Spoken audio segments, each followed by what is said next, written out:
대신은 시적 화자가 처한 상황이랑 맨날 얘기하는 거지만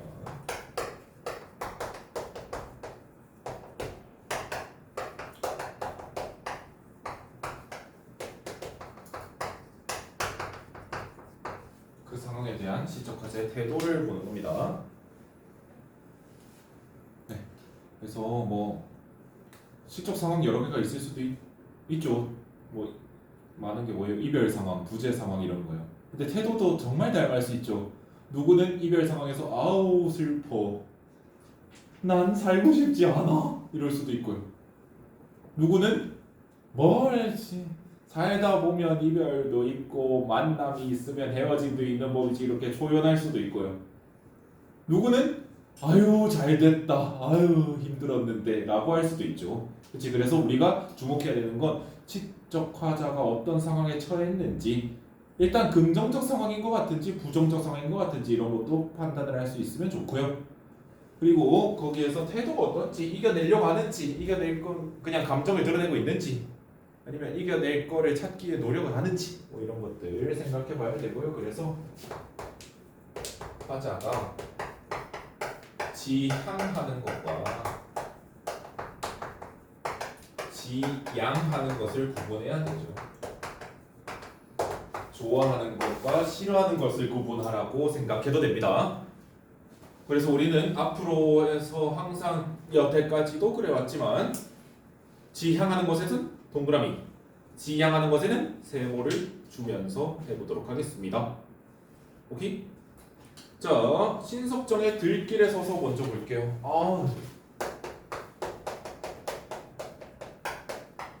아까 저기 501호에서 2학년 수업하다가 여기 501호에 보면 탁자가 있다. 저기 교탁이 살짝 높잖아.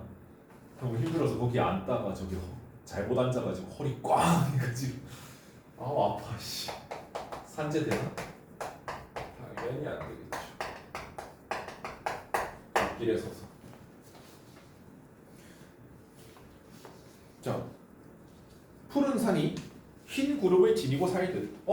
푸른 산, 푸른 밑줄, 흰 구름, 흰 밑줄. 얘네를 무슨 어라고 그럽니까? 색채어라고 그러죠.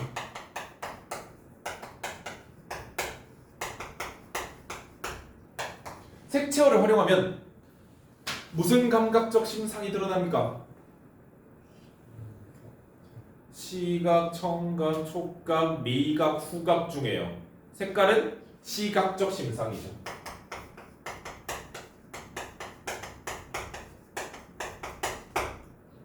심상 구분 어떻게 하는지 제가 얘기해 드렸었나요? 심상 구분. 청각, 촉각 이런 거. 얘들아, 우는 건 시각일까, 청각일까, 촉각일까, 후각일까, 미각일까? 청각이죠. 왜? 그래서 여러분들 좋아요. 기준에 딱 그걸로 잡으면 된다고요. 좀 잔인하지만 눈이 찔렸을 때도 알 수 있으면 그 감각이에요. 시각은 너무 많은 정보를 알 수 있어요. 그래서 눈 가리고 눈 찔렸을 때도, 눈 가리고 아니면 내가 엎드려 자고 있을 때도 이상하게 옆짝꿍이 이러고 있어. 그럼 뭐야? 우는 거죠. 뭐 알아? 소리 듣고 아는 거죠. 그치? 그래서 그러면 청각이에요. 자, 여러분 저기 타고 있는 불을 보면 뜨겁다라고 생각하죠. 그치? 근데 꼭 봐야만 뜨거운 거 알아요? 친구 눈 가린 다음에 양초에 야 이러면 와 뜨거워 하겠죠. 그럼 촉각인 거예요. 그래서 시각을 가리고 그걸로 알 수 있으면 그거 감각이고요. 근데 눈을 가리면 모르면 시각인 거예요. 색깔 눈 감아봐. 내가 지금 보여주는 색깔이 뭔지 눈 감으면 모르죠. 그치? 그래서 시각이에요. 그렇게 아시면 됩니다. 눈 감아봐 했지만 감은 건 나일밖에 없어요. 네. 자, 푸른 산이 흰 구름을 지니고 살듯. 그래서 색채어, 시각적 이미지, 시각적 심상이고요. 듯 직유법. 그쵸? 듯이처럼 같이 나오면 무슨 법? 직유법. 내 머리 위에는 나 나왔네? 나 나왔네. 내 머리 위에 내 나왔네. 내는 나잖아요. 그러면 시적 하자가 어디에 드러난다? 표면에 드러난다.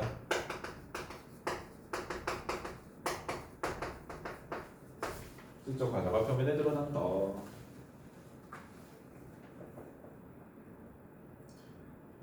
머리 위에는 항상 푸른 하늘이 있다.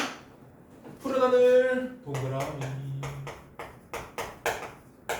여기도 색채어긴 한데 계속 반복해서 적을 필요는 없고요. 여러분들 한번 생각해 봅시다. 아니 생각해 보는 게 아니죠. 우리 좀 받아들여 놓읍시다. 뭐를 하늘이라고 하는 건 보통 시에서 다른 수식어가 없으면 특히나 화자가 생각하거나 바라보고만 있으면 이상적 공간인 경우가 굉장히 많아요.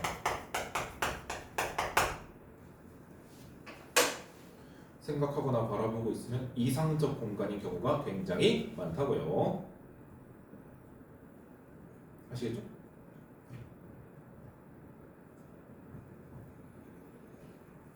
자, 그러면 항상 푸른 하늘이 있다는 건 화자는 항상 뭐를 지향한다? 항상 이상적 공간을 생각한다, 지향한다는 거예요.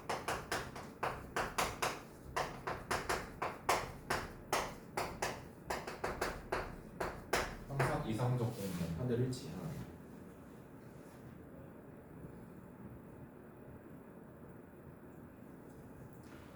하늘을 향하고 살림처럼 두 팔을 떨어낼 수 있는 것이 얼마나 숭고한 일이냐. 살림처럼 두 팔을 드러낼 수 있는 밑줄 칠게요. 하늘을 향하고 두 팔을 쫙 드러내는 건 자연이랑 가까워지는 것 같아요? 멀어지는 것 같아요? 가까워지는 것 같죠? 그지? 그러면 뭐를 위한 일이라고 적어두냐면 자연과의 교감을 위해 라고 적어둘게요.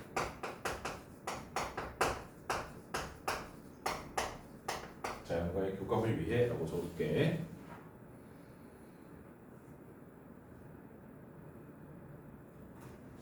얘들아, 얼마나 숭고한 일이냐래.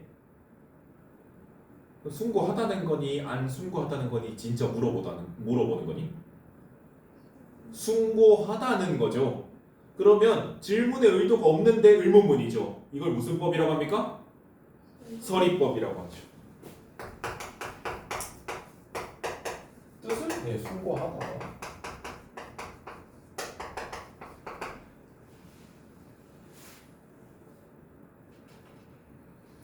두 다리는 비록 연약하지만 젊은 산맥으로 삼고 두 다리는 연약하다. 본인이 자신의 처지가 어떻다?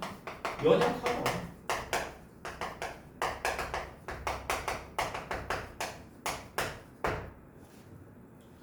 부절히 움직인다는 둥근 지구를 밟았거니 끊이지 아니하고 계속 움직인다는 둥근 지구를 밟고 있다. 푸른 산처럼 든든하게 지구를 디디고 사는 것은 얼마나 기쁜 일이냐? 이렇게 살아서 지향하는 삶을 사는 거 기쁘다라는 거고요. 뼈에 저리도록 생활은 슬퍼도 좋다. 생활은 슬퍼도 좋대요. 그럼 생활은 왜 슬픈가? 밑에 보면요. 저문 들길까지 생활이 슬픈 것. 생활은 슬퍼도 세모하고요. 저문 들길도 세모할게요.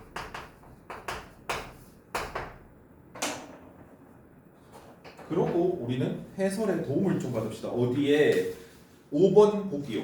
5번 문제 보기. 뒷페이지 보면 5번 문제 보기 볼게요. 들길에 서서는 일제강점기인 1939년에 발표한 작품이에요. 이 작품에서 시적 화자는 자연과 마주하며 기쁨을 얻을 뿐만 아니라 숭고하고 거룩한 이상을 지향하고 있대. 당대의 어두운 역사에서 벗어날 수 있다는 희망과 의지를 자연물 속에서 찾아내고 있대. 그러면 저문 거는요, 빛이 생기는 거야, 사라지는 거야? 저무는 건 사라지는 거죠. 그치? 그래서 부정적인 거예요. 이게 일제강점기에 햇빛이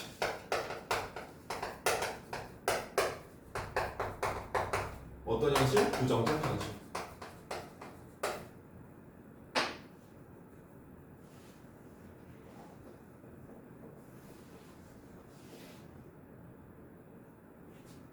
저문들길에 서서 푸른 별을 바라보제. 푸른 별을 바라보제. 바라본다. 별을 바라본다는 건 어디를 쳐다보는 거랑 똑같니 얘들아? 1년에 있는 하늘을 쳐다보는 거랑 똑같죠? 그치? 그러면 얘도 뭐예요? 자연에 대한 동경. 자연이 이상적인 거고요. 이상에 대한 동경. 입니다. 오케이? 자연에 대한 동경이에요. 푸른 별을 바라보는 것은 하늘 아래 사는 거룩한 나의 일과 이거니. 그럼 뭐야? 자연을 동경하고 희망을 생각하고 이상적 세계를 생각하고 사는 게 본인의 삶이다 라는 얘기죠. 그죠? 그렇니? 그렇죠? 넘어갈게요. 떨어져도 튀는 공처럼.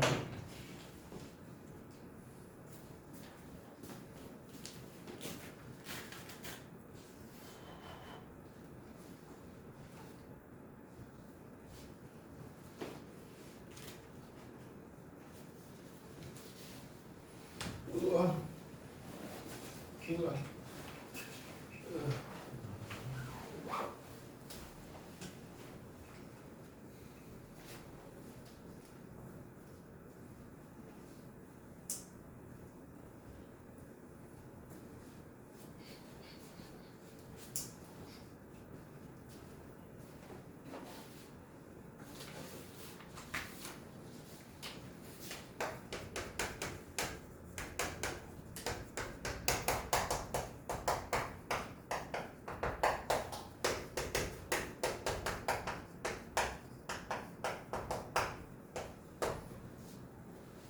아우 졸린 거에 넘어섰어요. 머리가 아파. 지금 5시 한 7분 됐니? 16분이네요. 7시간 16분째 수업 중. 목이 아파. 어쩌겠어. 떨어지는 거 좋은 건가요? 떨어지는 거 좋은 거예요? 전혀요. 떨어지는 건 안 좋은 거예요. 그러면 내려가는 걸 한자로 뭐라고 합니까? 하강. 그죠? 하강. 그래서 얘를 무슨 이미지라고 하냐면 하강 이미지라고 합니다. 하강 이미지는 좋은 걸 뜻하는 경우가 없다. 하강 이미지는 보통 뭐 시련이나 고난이나 죽음 이런 것들. 그치? 근데 튀는 거는요. 튀는 건 떨어뜨렸을 때 튀는 건 하강이야 상승이야? 상승이죠. 얘는 상승 이미지예요. 그래서 하강 이미지는 bad하고요. 상승 이미지는 good이에요. 좋은 걸 뜻하고 bad한 걸 뜻한다라는 겁니다.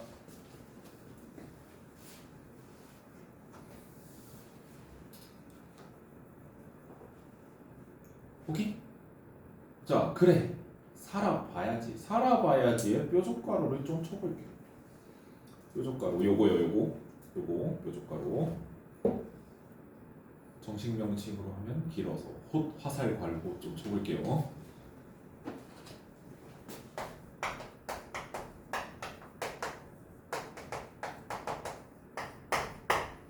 이연에도 있죠. 살아봐야지 역시나 뾰족가루 쳐놓을게요.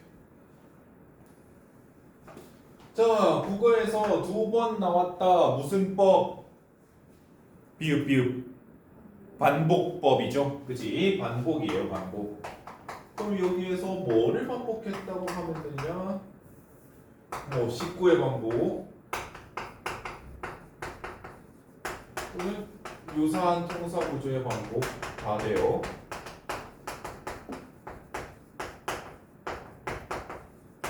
의 반복, 유사한 통사 구조의 반복 다 돼요. 그래서 유사한 통사 구조의 반복을 일단 유통관이라 하고 다닙니다. 자, 살아봐야 했는데 그러면 반복에 일단 반복에 그걸 안 했네. 반복의 효과는요? 반복의 효과는 두 가지만. 운율 형성, 강조. 그렇죠. 잘 배웠네요.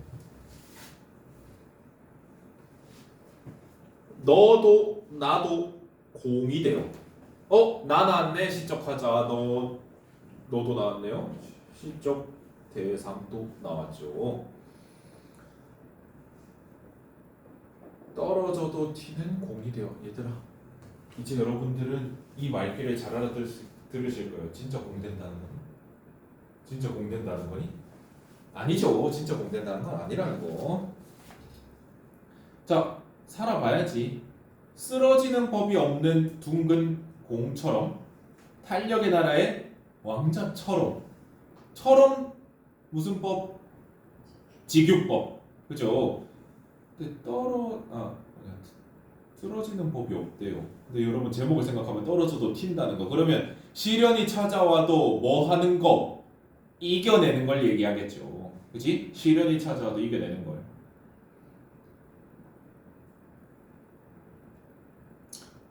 가볍게 떠올라야지. 무슨 이미지? 상승 이미지.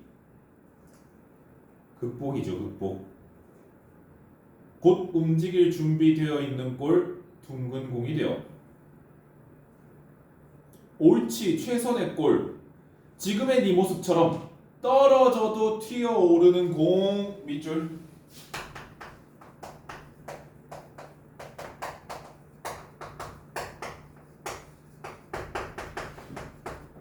이게 무엇이다?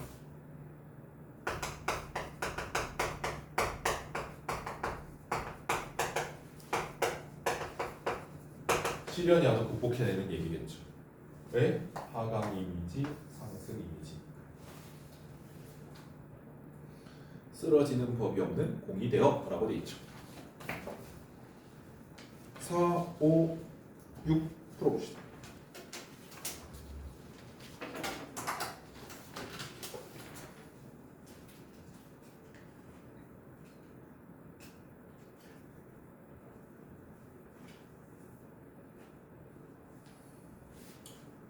저 물 좀 마시고. 뭐.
새벽 봤는데 이게 뭐죠?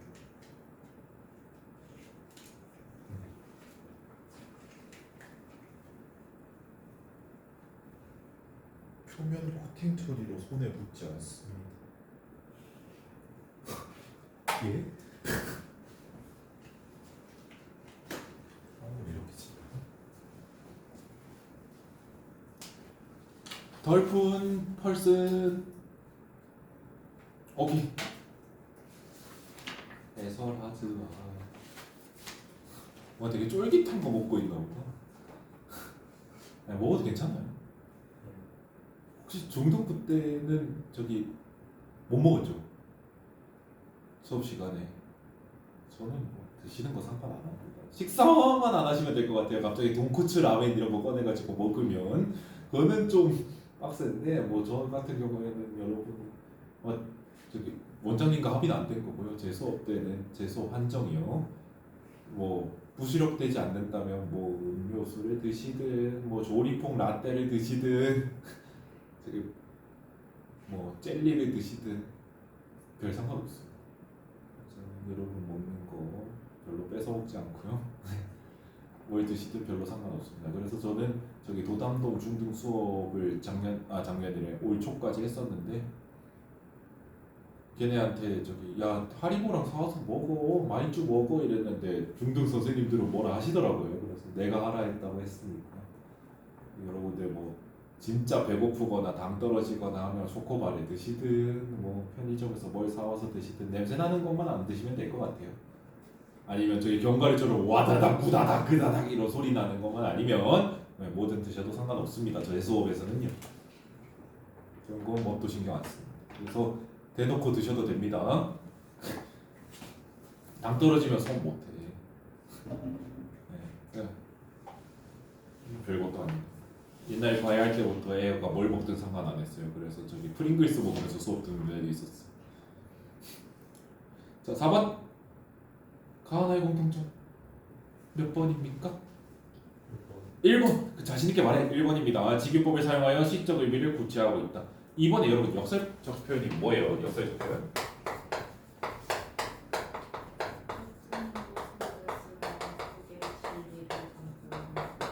오, 다시 한번 말해줘. 네? 맞아요. 겉은 모든 것을 소개하는 진리를 담고 있는. 교과서를 거의 외우고 계시는군요. 예, 겉으로는 모순된 표현인 것처럼 보이나 속으로는 진리나 의도를 담고 있는 표현을 말합니다.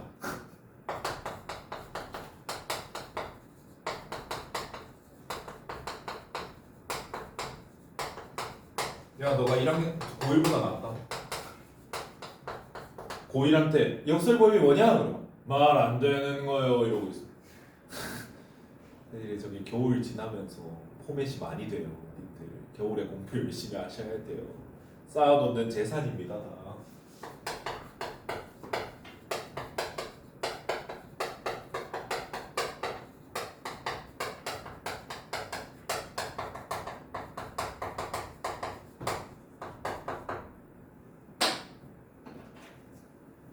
그래서 네.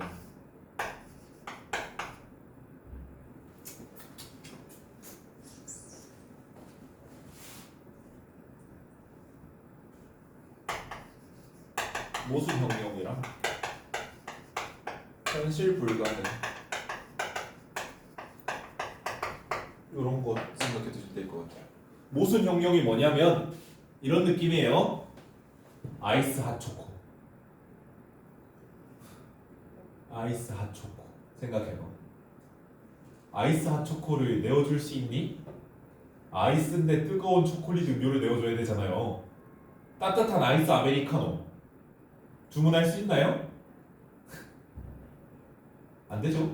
네, 그래서 모순혁명이 뭐냐면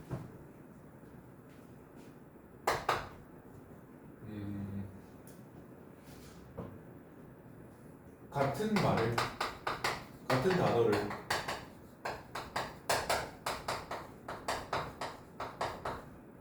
부정적, 긍정적 수식어가 동시에 수식하는 거예요.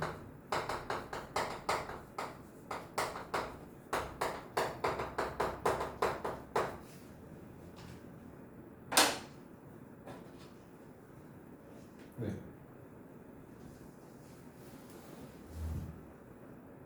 혹시 B2B라는 그룹을 아십니까? B2B라는 그룹을 아세요? 다들 아세요? 네, 아직까지 현역이군요. 걔네들 노래 중에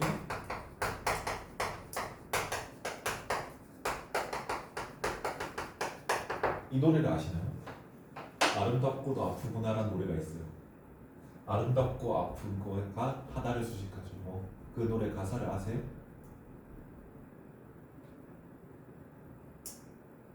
사랑이란 게 순간이란 게 아름답고도 아프다 그래요. 그러면 사랑이 아름답고도 아픈 사랑이라는 거죠. 아름다운 건 좋은 거, 아픈 건 나쁜 거. 근데 사랑을 수식하고 있죠. 그렇지? 마치 이런 거랑 똑같은 거예요. 좋은데 싫어. 모순되죠. 그렇지? 그래서 모순형용일 거예요. 현실 불가능은 간단합니다.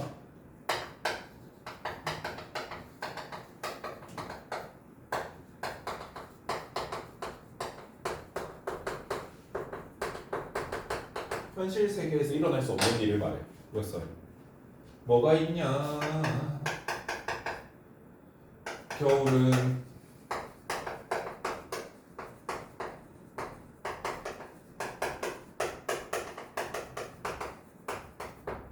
강철로 된 무지개인가 보다. 여러분, 무지개는 물방울이 모여서 빛의 산란 현상으로 만들어지는 거죠. 강철이 무지개를 만들 수 없어요. 그래서 역설이에요. 겨울은 강철로 된 무지개인가. 이육사의 시 절정에 나오는 거. 그지? 네, 그래서 이런 것들이 역설이다라는 거고요. 여기에 역설적 표현이 있어요? 없어. 3번 명사형으로 시행을 종결. 명사형으로 시행을 종결하는 게 뭐 있습니까? 그냥 함 아니면 이것은 소리 없는 아우성 이런 식으로 그냥 말을 덜 끝맺고 명사에서 끝내버리는 거예요. 역시나 없고요. 다양한 색채어 푸른과 흰은 있어요. 근데 시적 대상을 묘사하고 있다. 나에 있어요. 나. 가에는 푸른과 흰이 있는데 나에 색채어가 있니? 없죠. 5번 천년과 끝년의 구조를 통일. 이걸 네 글자로 뭐라고 합니까, 여러분? 수미 상관. 그죠? 천년과 끝년의 구조를 통일하는 건 수미 상관인데요. 그런 거 있어요? 없어.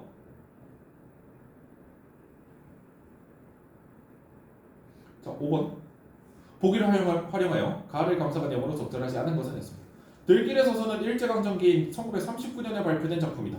이 작품에서 시적 화자는 자연과 마주하며 기쁨을 얻을 뿐만 아니라 숭고하고 거룩한 이상을 지향하고 있대요. 당대의 어두운 역사에서 벗어날 수 있다는 희망과 의지를 자연물 속에서 찾아내고 있답니다. 자, 그러면 자연으로 도피는 맞는 말이야? 틀린 말이야? 도망가는 거. 도피는 도망가는 거예요. 자연으로 도망갑니까 여기에 화자가? 아니요. 그래서 몇 번? 3번. 자, 6번 문제. 보기 1을 참조할 때 보기 2에서 가의 지구와 나의 공에 대한 이해로 적절한 것만을 고른 것은 했습니다.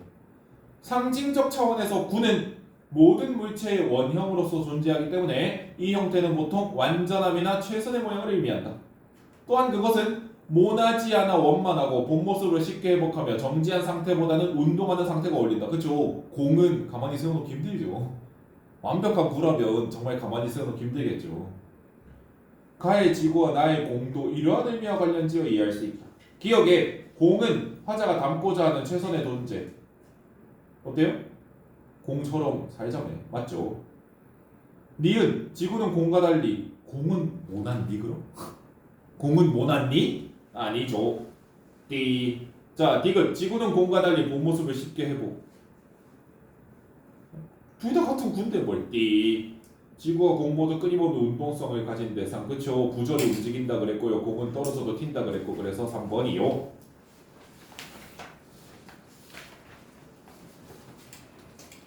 7번 문법 7번 8번 시도 한번 해보시겠어요? 보기를 보고 문법을 한번 풀어보시면 좋겠습니다.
저 친구들 중에 포착호가 제일 귀여워.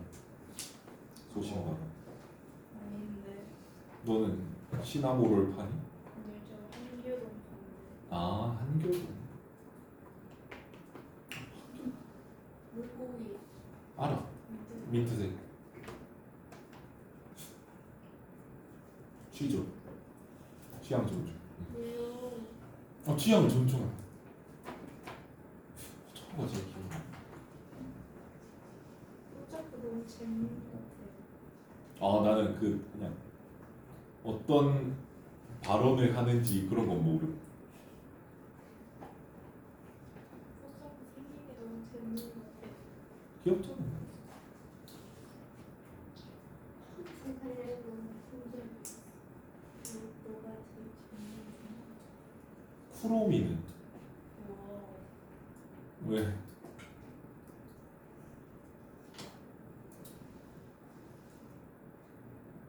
(7번) 보기의 기억에서 미음에 대한 설명으로 적절하지 않은 것은 성모야 내가 낀 장갑 어때? 그거 참 예쁘네. 도대체 성모 몇 살입니까? 그거 참 예쁘네. 어디서 샀어?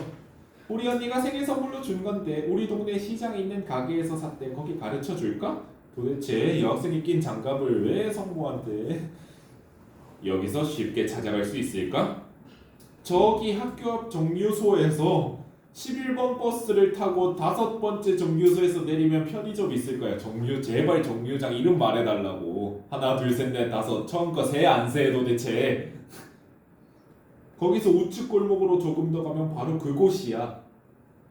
1번 기역은 지수가 끼고 있는 장갑 맞는 말이죠. 2번 니은은 성모와 지수가 제하고 있는 장소 맞는 말.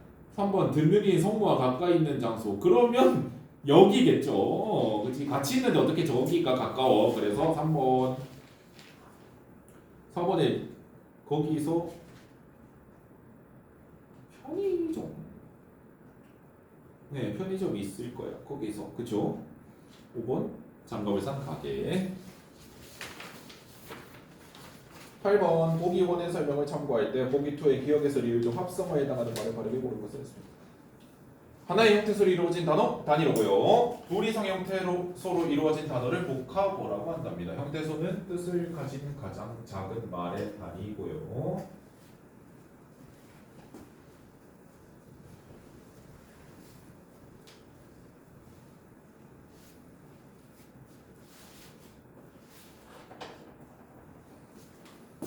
형태소는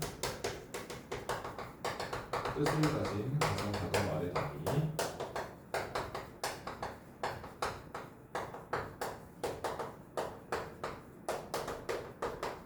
그래서 하나의 형태소는 단위로, 둘 이상 형태소 쪽에서 만들어진 단어는 복합어. 복합어에는 두 종류가 있다.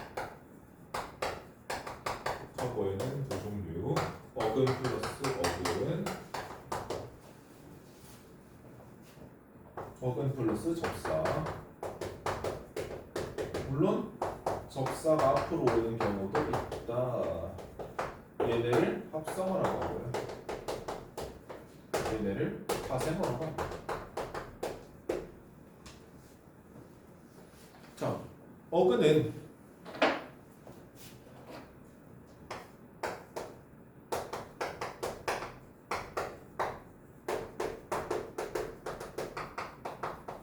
단독으로 쓸 수 있고 실질적 의미가 있어요.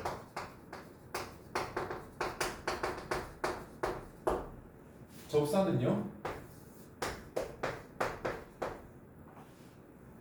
혼자서는 쓰이지 못해요.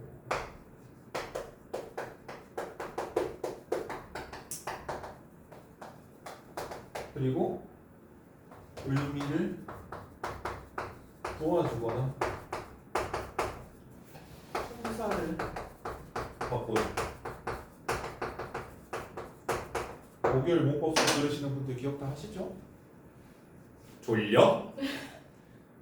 너무 지루해? 아니요. 자, 그래서 봅시다. 물고기가 그려진 지우개가 어디로 갔어요? 이거 대체 지우개에 물고기가 왜 그려져 있는지는 모르겠지만 물고기가 그려진 지우개가 어디로 갔을까? 심술쟁이 동생이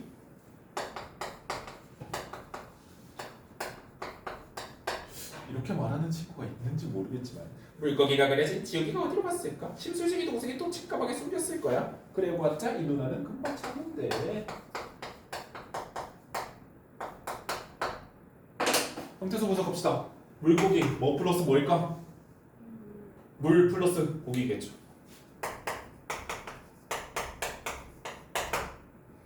지우개는 어디에서 쓸까요? 말이 지우다에서 왔겠죠. 지우다 영어가 어디? 지우에다가 걔는 접사예요. 접미사예요. 뭐뭐 하는데 쓰는 물건이라는 뜻으로 걔는 혼자 쓰지 못하죠. 걔를 혼자 쓰면 이거요. 너 그거요. 이렇게 걔 또 뭐 있어요? 이렇게 걔 쓰는 거 덥다의 걔 덥게 그지? 이런 것들이 있다. 그래서 지우개는 파생어, 물고기는 합성어, 물 따로 고기 따로 쓰니까요. 심술쟁이는요? 심술이라는 명사에다가 어떤 특성을 가진 사람이라는 뜻의 쟁이 혼자 쓰니? 쟁이 혼자 못 써요. 그렇기 때문에 얘도 파생어예요. 그치? 책가방은 책 플러스 가방이겠죠? 그치? 책 단독으로 쓸 수 있니? 있죠. 가방 단독으로 쓸 수 있니? 있죠. 그러면 얘는요 합성어예요.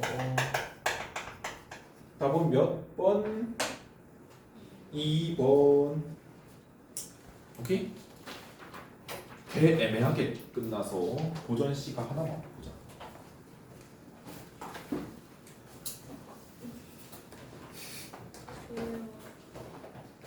뭐라고? 네? 엄마를 안 했니? 미안하다. 우리 고전 씨가 어디까지 했냐?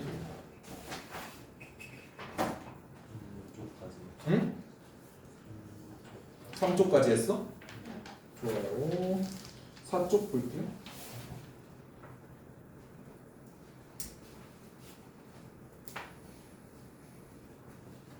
왜 고전 씨가 이거 왜 하냐면 여러분들이 고전 시간은 많이 읽어두면 읽어두고 반복할수록 좋아서 하는 겁니다. 이 책은 그냥 계속 국어 시간에 들고 다니시면 돼요. 책가방에서 뺄 필요 없다. 알겠죠? 자, 4쪽에 역시나 절개는 선비 정신이고요.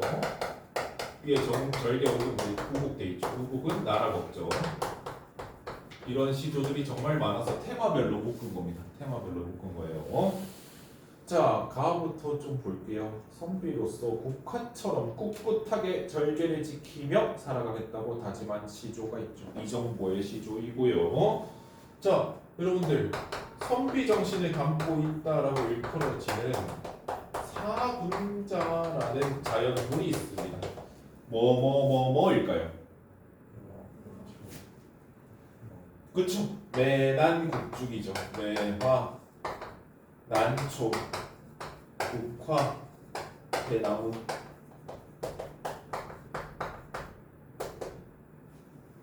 매난국죽. 그죠? 자, 그래서 국화는 애초에 선비 정신. 애초에 선비 정신이 알겠지?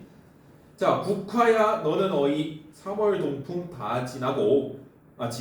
자, 국화 동그라미 써져 있죠. 필기돼 있으니까 여러분들은 감상을 잘하면 됩니다. 국화의 동그라미. 너는 어떻게 3월 동풍, 3월에 동쪽 봄바람 부는 때를 지내고, 그건 뭐야? 좋은 시절은 보내고 낙목한천에 저기 뭐야? 나무는 떨어지고 즉 낙엽 떨어지고 하늘이 추워지는데 가을에 늦가을에 내 홀로 피었는다. 너 혼자 피었느냐예요.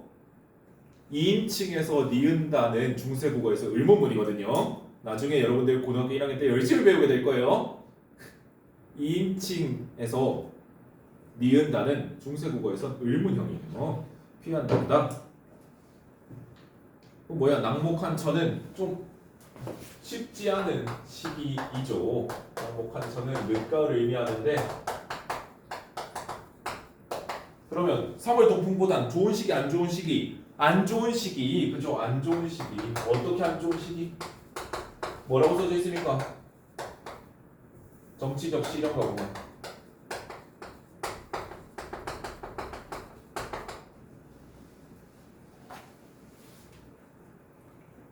아마도 오상고절 서리빨을 이겨내는 고고한 절개는 너뿐인가 하노라. 그러면 국화에다가 누구를 투영하고 싶은 걸까? 화자 본인을요. 그래서 정치적 시련과 고난의 시기이긴 한데 지금 나는 뭘 지키겠다? 지조와 절개를 지키겠다는 얘기예요. 아시겠죠? 이런 시조들 굉장히 많습니다. 아마도는 시조에서 관례적 특성이죠. 뭐 종장의 첫 어절 몇 글자? 세 글자. 그죠? 고정이에요. 이건 시조의 관례적 특성은 항상 유의하시고요. 나까지만 하고 마칠게요. 나까지만 하고 마칠게. 자, 충신은 불사이군을 충신은 불사이군을 할 수 없다. 사이군을 할 수 없다라고 해야 돼요. 충신은 사이군을 할 수 없어요. 사가 섬길사예요. 불이 아닐 불자거든요. 그래서 충신 불사이군은요. 충성스러운 신하는 두 명의 임금을 섬길 수 없다라는 거예요. 그래서 충신은 불사이군을 할 수 없는 게 아니고 오타예요. 사이군을 할 수 없어요. 충신은 사이군을 할 수 없다는 심정을 물과 산에 빗대어 읊은 시조가 있습니다. 박팽년이 사육신이에요. 네, 단종 모시다가 세조로 안 갈아탄 신하. 금생여술이라 한들 물마다 금이 나며 옥출곤강이라 한들 매마다 옥이 날쏘냐. 자, 여수 중국에서 금이 가장 많이 나온다는 강에서 금이 난다고 한들 물마다 금이 나겠냐. 옥출곤강 옥이 많이 나오는 곳에서 옥이 또 나온다 한들 산마다 옥이 나겠냐라는 뜻은 임금이라고 다 모두 섬길 만한 사람이겠냐라는 뜻이겠죠. 왜? 이 사람 누구를 지지했다고? 세조 말고 단종을 지지했다고. 그래서 아무리 사랑이 중탄들 님님마다 좋으랴라는 건 아무리 사랑 그러니까 임금님 밑에서 일하는 게 좋다고 하겠지만 임금이 바뀔 때마다 쫓을까라는 건 쫓겠다는 거야, 쫓지 않겠다는 거야? 쫓지 않겠다라는 거죠. 그럼 무슨 법이야? 서리법이죠. 그지? 서리법이죠. 그리고 한자성어 있죠? 일편단심 밑줄 쳐줄게.